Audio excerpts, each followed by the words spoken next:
கொரடால சிவா டைரக்ஷன்ல ஜூனியர் என்டிஆர், ஜான்வி கபூர், சைஃப் அலி கான், கலையரசன், பிரகாஷ் ராஜ் இவங்கெல்லாம் சேர்ந்து நடிச்சிருக்கிற படம் தான் தேவாரா.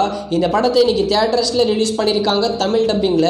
இந்த தேவாரா படம் எப்படி இருக்குன்னு பார்க்கலாம். இந்த படத்தோட ஸ்டோரி லைன் என்னன்னா, ரெட் சீனு ஒரு கடலை காமிக்கிறாங்க.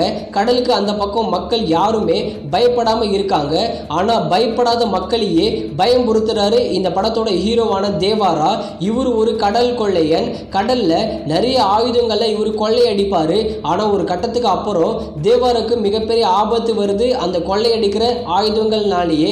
அதனாலே தேவாரா என்ன பிளான் பண்றாருன்னா, இதுக்கு மேல கொள்ளையடிக்கிறது விட்டுலான்னு தேவாராவும் அவர் டீமும் பிளான் பண்றாங்க. ஆனா தேவாரா மட்டும் தான் அதை விடுறாரு. இவங்களோட டீம் அந்த கொள்ளையடிக்கிறதுலாம் விடுறதே இல்லை. அதனால அந்த டீம் என்ன பிளான் பண்றாங்கன்னா, நம்ம தேவாராவை காலி பண்ணிடலாம், அவரை சாவடிச்சிடலான்னு பிளான் பண்றாங்க. ஃபைனலா தேவாராவை சாவடிச்சாங்களா இல்லையா, இதுதான் இந்த தேவாரா படத்தோட ஒன்லைன் ஸ்டோரியே. இது சிம்பிளான ஸ்டோரி லைன் தான். இந்த படம் எப்படி இருக்குன்னு கேட்டிங்கன்னா, எனக்கு இந்த படம் ஆவரேஜாக தான் இருக்கு. இந்த படத்தோட பாசிட்டிவ்னா எனக்கு அனிருத்தோட பேக்ரவுண்ட் ஸ்கோர் தான். அனிருத்தோட பேக்ரவுண்ட் ஸ்கோர் வேற லெவலில் இருந்தது. நம்ம ஜூனியர் என்டிஆர் மாசா நடந்து வர அதுக்கு வேற லெவல் பிஜிஎம் போட்டு மிரட்டி இருக்காரு நம்ம ராக் ஸ்டார் அனிருத். அதே மாதிரி சாங்ஸும் நல்லா இருந்தது.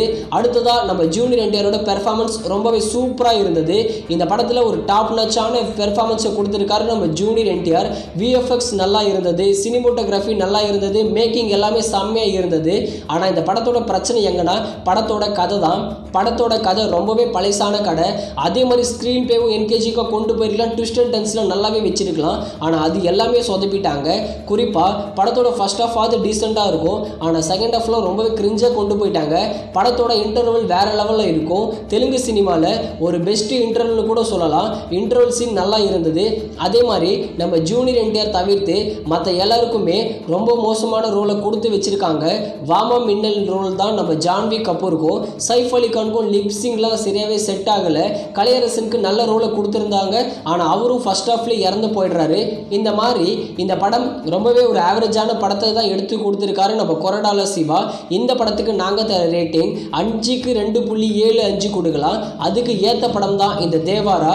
அனிருத்தோட பேக்ரவுண்ட் ஸ்கோருக்காகவும் நம்ம ஜூனியர் என்டிஆரோட மாஸ் சீன்ஸ்க்காகவுமே இந்த தேவாரா படத்தை கண்டிப்பாக ஒன் டைம் பார்க்கலாம்.